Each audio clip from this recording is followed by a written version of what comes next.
Hallelujah. Amen. Now,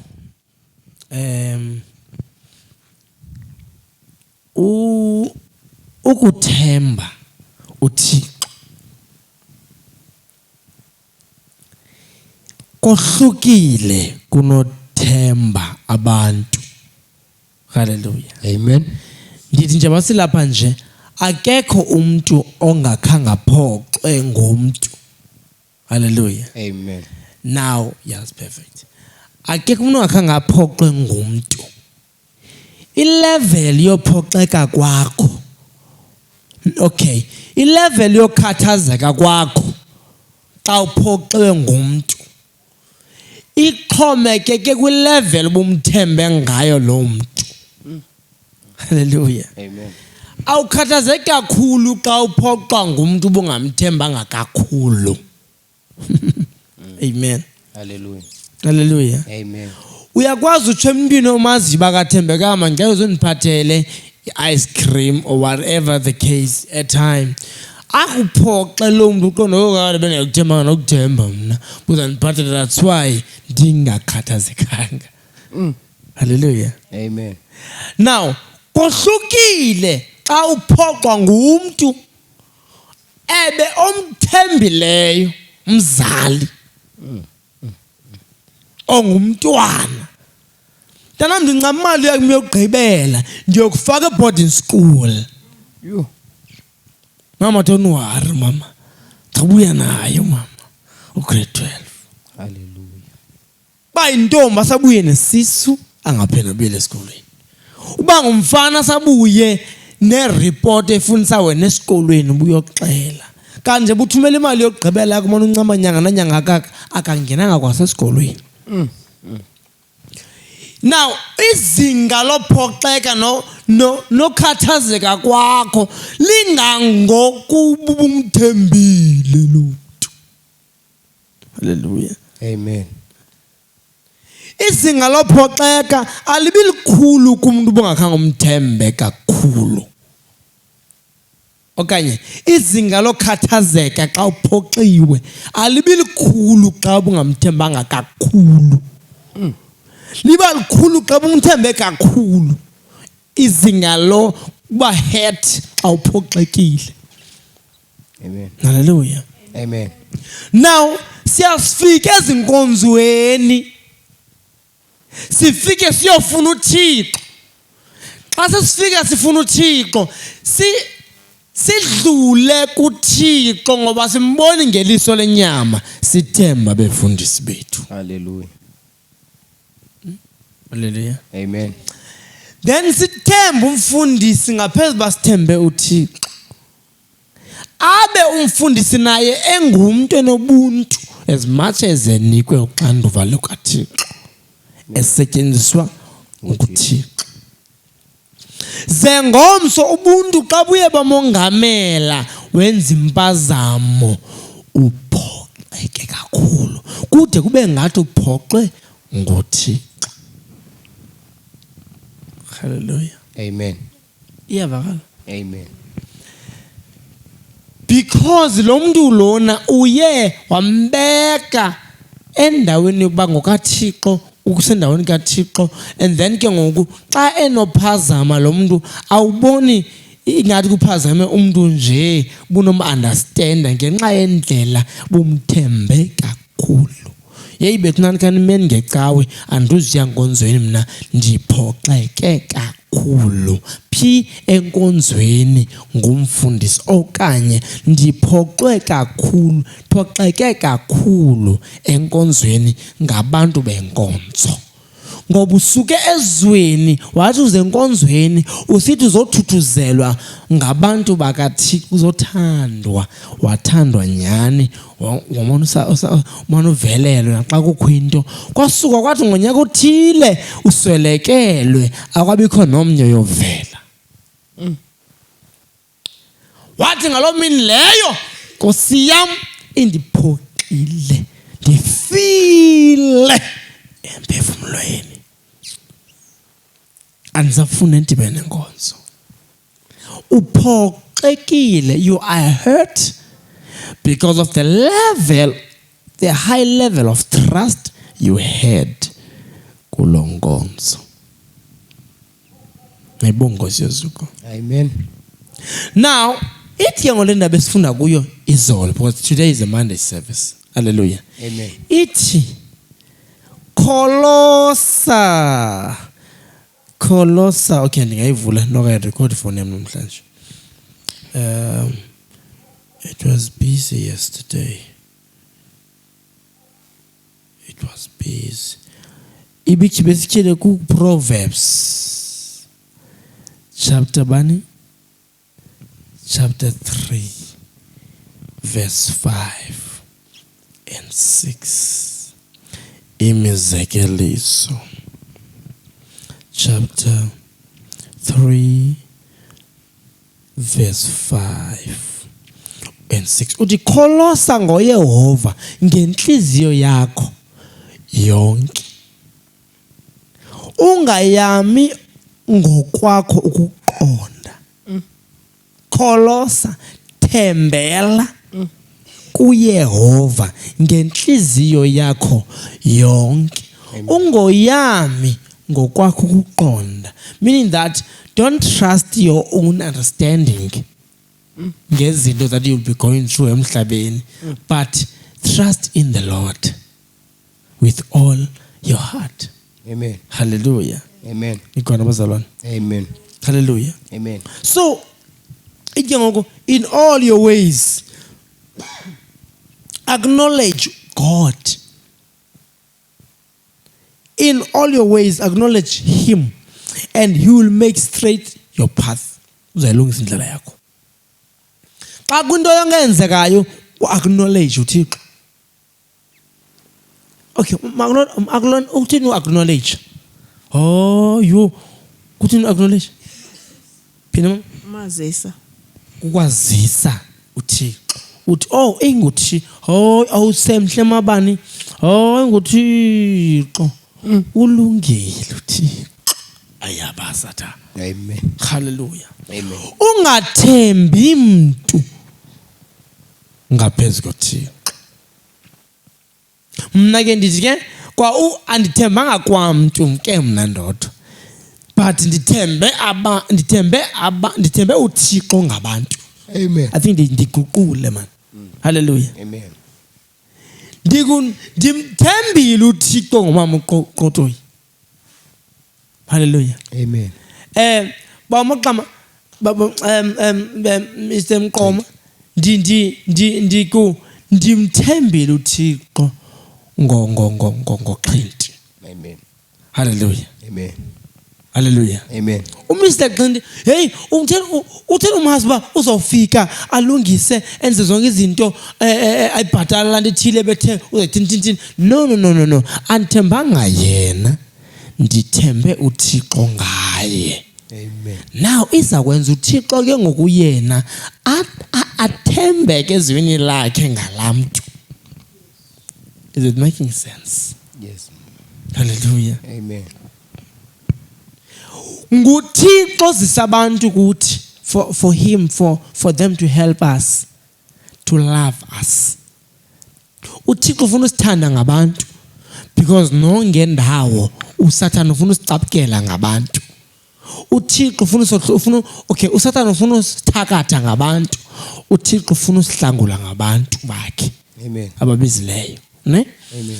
Now uthi naba bangabazalwane nje bekodwa hlobo wonke umuntu owenza into enhle sube ethunywe nguThixo, ne?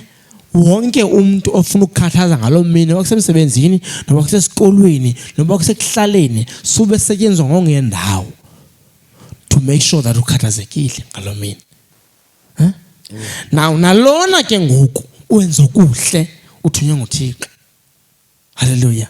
So acknowledge God. Because nakulona benzeka kubuthe nguSathane, hey wangiqhala kakubu uSathane. Kumabani. Hey khanye yazi nini into edehlele emini sana. Wandiqhela uSathane wandithuka ngomabani.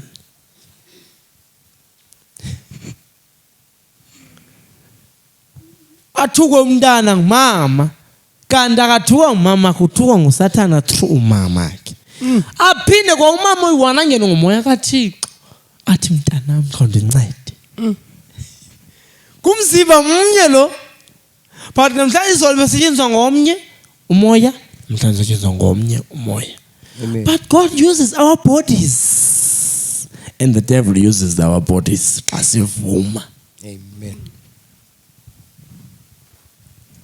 Ayinguyanga noma bani lona ebesenza kanje nakanje kahle kangako. Kanti sekutheni ngoma bani sephinde ngokuyiwa nguye uhambe ethetha kakubi ngami. Ayinguyanga nalo mfo lona, lo mfo umseqindi behleli naye simthembile naphakathi kwethu nasengamadoda mfana. Sephinde banguye ngokuzokhupha into zethu kakubo ohlobo mana amadodeni. uPeter uchanana nenyaniso xa ibuzwe Yesu ba bathi ngubani ayichaze nyani Mr Clinton. Ayibonga Nkosi. Amen. The same Peter aphinda phazame xa esithi uYesu uyahamba athethe enye into azothi uYesu suka Satan. Kwakulo muntu uyi-1 ebesethe umnika izithixo aphinda athi suka Satan. Arebuke Satan. Akathi suka Peter ongena suka Satan abuku. Sumqala Satan. Amen. Hallelujah. Amen. So it means that umuntu yakwasetshenziswa nguThixo. Aphinda avume esetshenziswa nguThixo, aphinda avume esetshenziswa ngonye ndawo. Meaning that you cannot trust such a person. Okanye umuntu nje onomthemba ukodlula uThixo. Rather trust God with all your heart. Hallelujah. Amen. And acknowledge him in everything you do. Basalani mina kwa Umtata ndifike apha 2018 apha Umtata ndaqala ministry cendana ndashiya ibranch ivutha. Hallelujah. Amen. Until uThixo wathi phaya manikele kula mfundisi enamthandazelayo. uThixo wamhlangule phuma ejele. There was a woman phaya enkonzweni owayehleli phaa nathi mama umntana wakho usejele wathi ewe. Ndathi mama no, let's pray baphume. Ndimbone ephuma ndaqha ubanjwe ngongendawo. Ndathatha iBhayibhile ndathi Father icase kabani ndiyayithatha ndanyuka naye station. Ndathi Father ndiyisa kwicourt yamaZulu.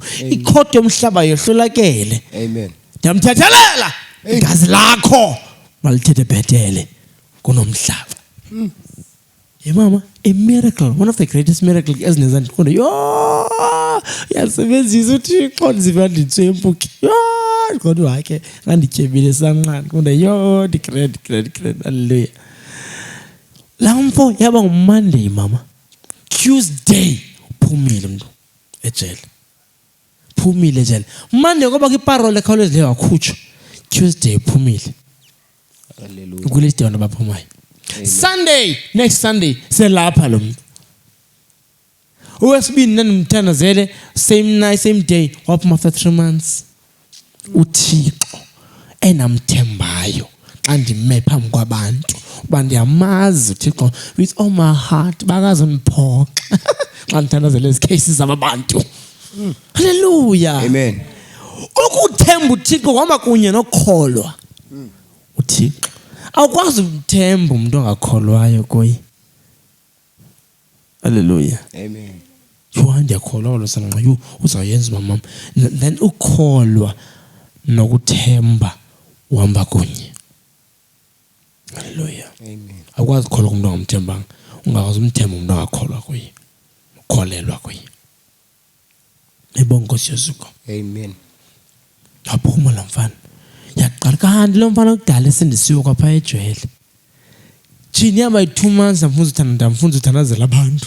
That no, this thing is already in you. I'm just making the light and I'm just sparking up the fire that is already in you. It can't let go in the light. I can remember ethandazela umuntu wawa uthi prophet kanthandazele nibeke isandla man ela demon maglamna lingize kum. No, nasokwazi thandazela it means that ayakoyika. Wahleka and wayaphambili wachata unebhaki ezimbini right now. Zifongo yo zifo yes unebhaki zifo. Hallelujah. Nonkosikazi ministry samile ndathi thatha le ministry ujike benegama lakho nawo abantu bakaThixo bakhokele anenze occult up. Hallelujah. Andikwazi ukucendana every weekend and I'm going to check up on you. Do what God says do. waqhwasha umbalamfana namhlanje. He's doing very well. Ndafika ke ngoku mna apha kwaLink. Xa ndifika kwaLink apha 2018, ngoThixo wandimbile Umtata. Afisaqhwithi sasenzekile ukumka kwam Umtata. Hallelujah. Amen. Silamba kunzima nonkosikazi wam. That's a story for another day. Amen. Nkosi yozuko. Amen. Phathi ubuyele Umtata ke ngoku.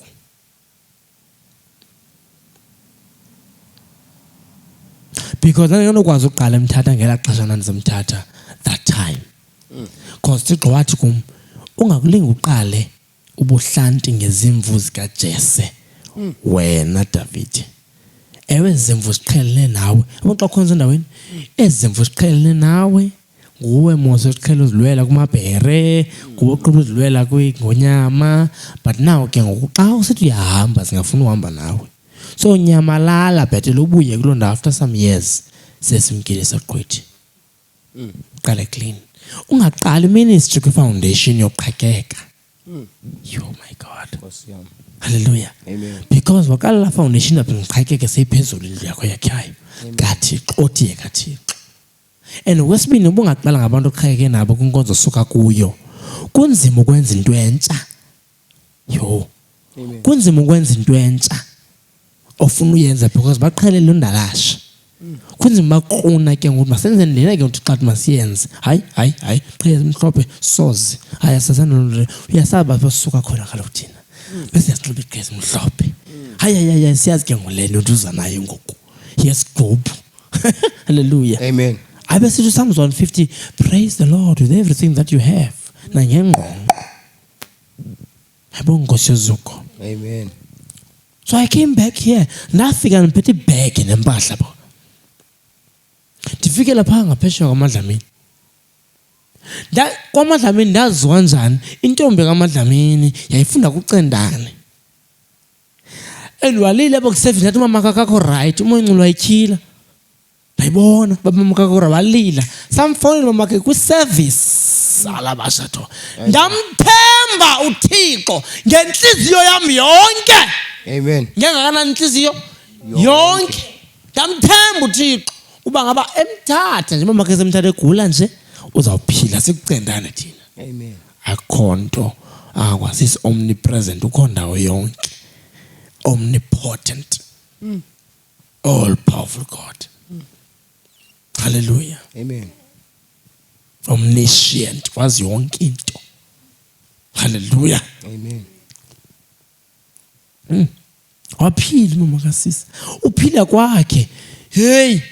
Hayi ke caba wabali ndike ndaphila. Kwathi hallelujah. Kwacaba kukhona abayifiyo bayaziyo. Ndathi sidlula sisiye emtshatweni yomnye umfana umhlobo wethu zokusandwendwe. Xa sidlula sashiya umntana apha kwabe emthatha nje basuka kuCendane nje ngemoto.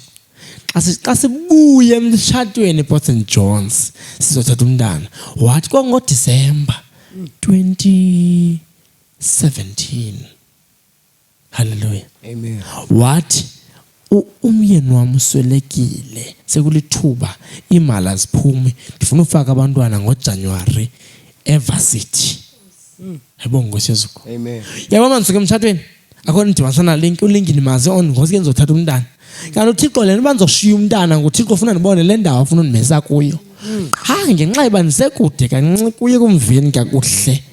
Kubunga ngabekho ingxaki. There are things ekufuneka kube ingxaki kanti ayo ingxaki ekusa kwintando kaThixo ogqibeleleyo. Amen. Hallelujah. Amen. Ayibonga Nkosi. Amen. Ayo challenge mele nayo. I-challenge ku-challenge uba usondele kule ndawo Thixo afuna uye kuyo yamanyani. Amen. Xa awuzuya xa ingekho i-challenge ngoba uyayithanda i-comfort zone. Afike kwaLink awuthatha umntana wacela ngithanazele prophet uba kuphume nje imali wethu bazokwazi abantwana ukuya esikolweni. It was Saturday bazalwane. It was Saturday. Sibuye emtshatweni Saturday. Sibuyele like service ka yangomso Sunday kuCendane. So ufuna sithathe umntana sibaleke driving. I prayed then. My wife was there. We prayed. kwangena imali ngomvulo 3 a.m. uba ngubani ophi ofake imali bibambeke phi I don't know yangena imali ebhankini 3 a.m. bani wakholumende ovule imali over it means that the money be processed okudala cha ibanjiwe apha ibanjwe khona Amen. Thixo ekhulula hey yaba into enkulu ke kuMothers ke lo noba nyani ke inkulu xa ndizoqala ndafika nebag ndizofaka umthandazo kwakhe wanibamba la mama wanifaka kwakhe ndinike indawo yolala hey I was comfortable ndafika nebag into zohlamba nozothini haleluya ezohlala ndityiwa yinto kwabuyela Umtata ixesha lifikile Amen. and nanyanzeleka ndimthembe uThixo uba yonke into endizayifuna for umsebenzi wakhe izawuba khona Amen. andithi no nansi indlu ikhona Amen. hlala endlini ngoku ine-furniture ngoku nansi intente apha bazalwane intsha you know that nana ndikhonzela egaleni phaa nansi sound system nansi keyboard kwafika intombi yancedakala yayithenga cash keyboard Amen. uthemba uThixo ngenhliziyo yami yonke haleluya Amen. there is inzuzo ekuthembeni uThixo ngenhliziyo yonke xa uyathanda ulindwa uThixo sometimes engadingi nolindwa more than efuna ukwenza ilungele lento uyifunayo seyikhona ngoba lelakhe kaloku ihlabathi nenzeliseko elimiwe nabahleli kulo haleluya mina akho ndimxakileyo bangangayenzi xa nguwe nam abangakalungeli lento siyifuna kuye he knows that xa sinoyifumana sayicelebrate elsewhere he knows xa sinoyifumana singamphakamela laa mntu ungafuna umxolela awufuna uxolela wena in your heart and release people from your heart xa unophangela ungangamphi imali umshiye ngasendleleni utata umntwana uwakushiya nomntana na 3 months kunzima kanti you have to work on your heart ukumxolele and release people from your heart abakhuliseka buhlungu maybe you went through the most difficulty rape and you have to forgive that hallelujah Amen. utufuna umyeni but ke that thing lanto ayikadluli in your heart and it's going to make your relationship nomyeni ozomtshata azanye azokutshata very hard ngenye imini hallelujah Amen. and you have to release that so wena ukhalela umyeni kanti umyeni selungisiwe ngithixo qha nguwe lungakalungeli wona bazalwane kholosa ngoThixo ngenhliziyo yakho yonke Amen. uyonke ke to present your heart unto him and say God my heart is broken kule angle nakule angle khawulungise man aru David ku Psalms 51 verse 10 athi dala phakathi kwam inhliziyo ehlambulukileyo Amen. akathi Thixo ndiyadala inhliziyo akazenza steering uthi Thixo andikwazi mna kudala inhliziyo ehlambulukileyo I need you Amen. I trust you futhi ngenhliziyo yami yonke ubungayidala ihlambuluke Amen. bazalwane masithembele enkosini ngenhliziyo zethu zonke and you'll see a great change hallelujah Amen. ndatshata ngokholo mna ndatshata ngothemba uThixo ngenhliziyo yami yonke I remember sizame zonke izinto nonkosikazi but neyayiseyishota ngokukutya emtshatweni sishata ngoMarch ngoJanuary sine 700 ngoDecember sasine 700 hey ayike ngoku bazawutyana nabantu emtshatweni wethu ngoMarch sathatha la 700 kule nkonzo ke sasuka kuye kwakukho into enhle isenziwa ufumanise uba kutyiswa amaxhagwazana asenkonzweni bathenga igrosari so that babe noDecember omhle sathatha la 700 sayifaka envelopini sathi siyatyala for ukutya komtshato Amen. bamakutyiswa amaxhagwazana so that thina siyatyala ke kwatya wona onwaba thina sayifumana ndesifunayo noba kanjani sithembe bani? uThixo ngenhliziyo zethu zonke. Kona inzuzo suyenza into ungathembanga Thixo ngenhliziyo yonke. Unesixoko suyenza man. Because uzawuchallengewa. Uzawuthini xa challengewa? Xa challengewa, are you going to still stand firm in the word? Amen. Hallelujah. Amen. Ndixelela mna bazalwane, kwave kwadibana i-worship team yathi jonga akuzolanjwa uGraceye mayiphuma phaa kuthi. I was leading the worship team, the elder abadala, the main team and the youth team. Ave badibana bathi no kutya kokwethu. Just January. Yonke into yakhona. A kind heart for umfundisi wanikela ngehelicopter the 2 days before Charter Wednesday. Phofu ring zethu sayizikhupha thina ngolwesibini. Tingena mali yozikhupha ring. So Charter phofu ngolwesithathu siyachata. But sasithembe uThixo ngenhliziyo zethu zonke.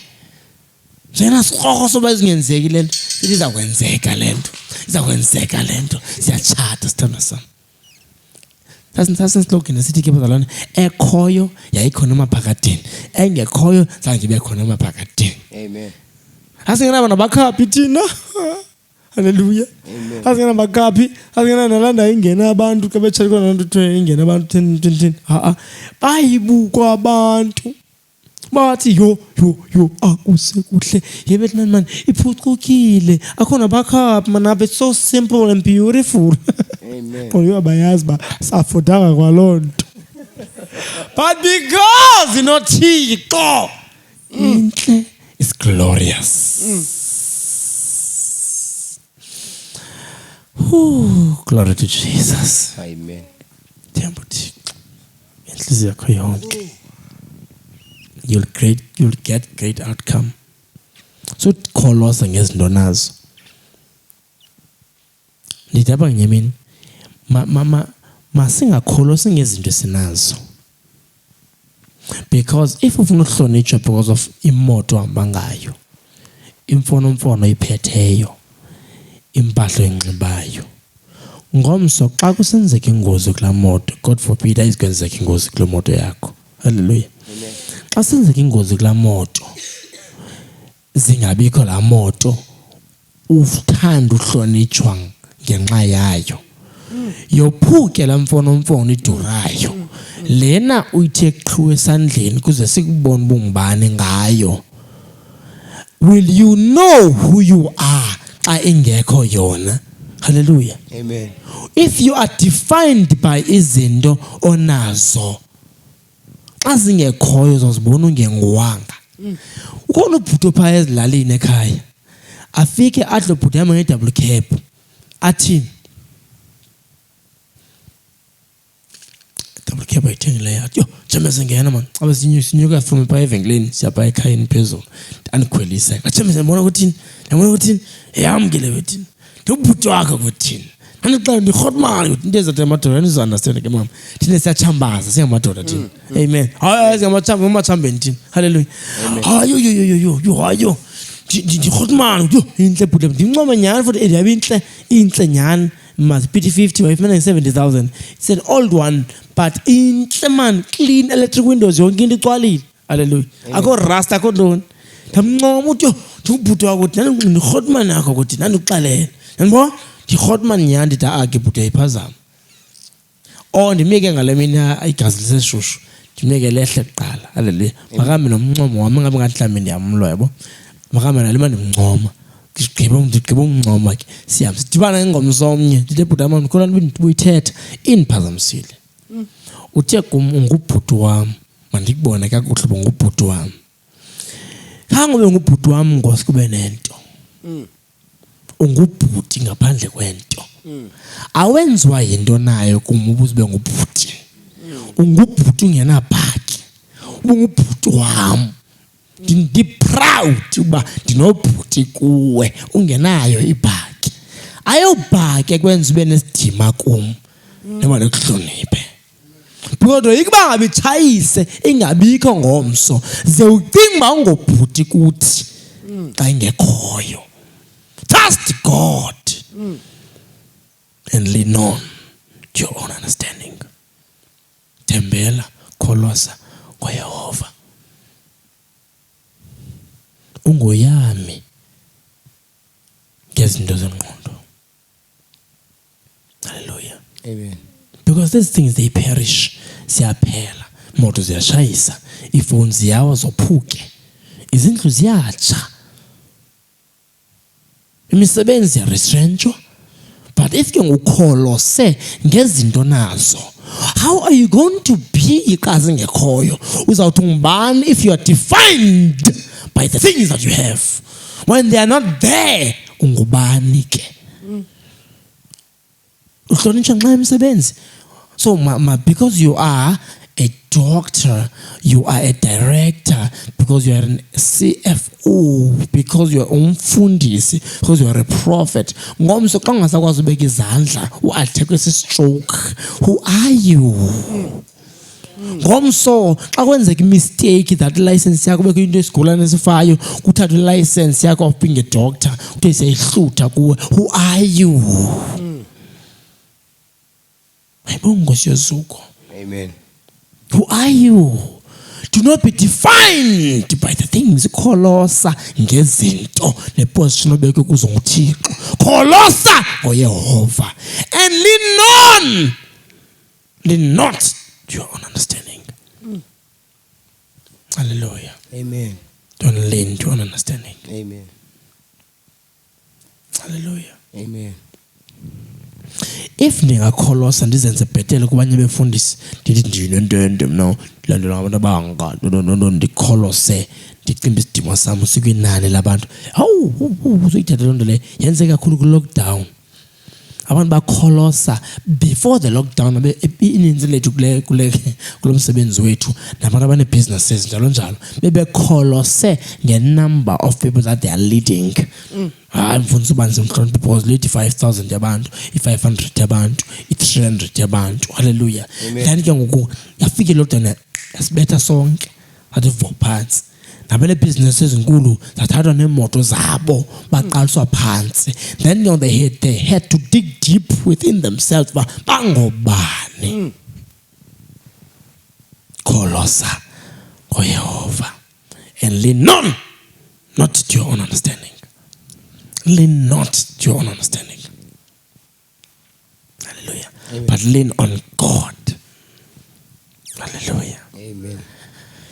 You're worthy, Lord. Hallelujah.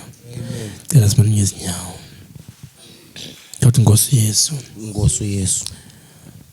Just lift up your hands. Lifting up your hands, it's a form of surrendering to God. At the same time, to receive from God. Hallelujah. Amen. Khawuthi Thixo. Thixo. Bawo. Yehova. Ndiyayeka ukukholosa ngento zam. Ndiyayeka ukukholosa ngento zam. Ndicela undifundise ukukholosa ngawe. Ndicela undifundise ukukholosa. Teach me to trust you. Teach me to trust you. Teach me to trust you. Teach me to trust you. Let me trust you. Let me trust you. Let me trust you. Let me trust you. Mandikholose ngawe. Mandikholose ngawe. Yehova. Yehova. In Jesus' name. In Jesus' name.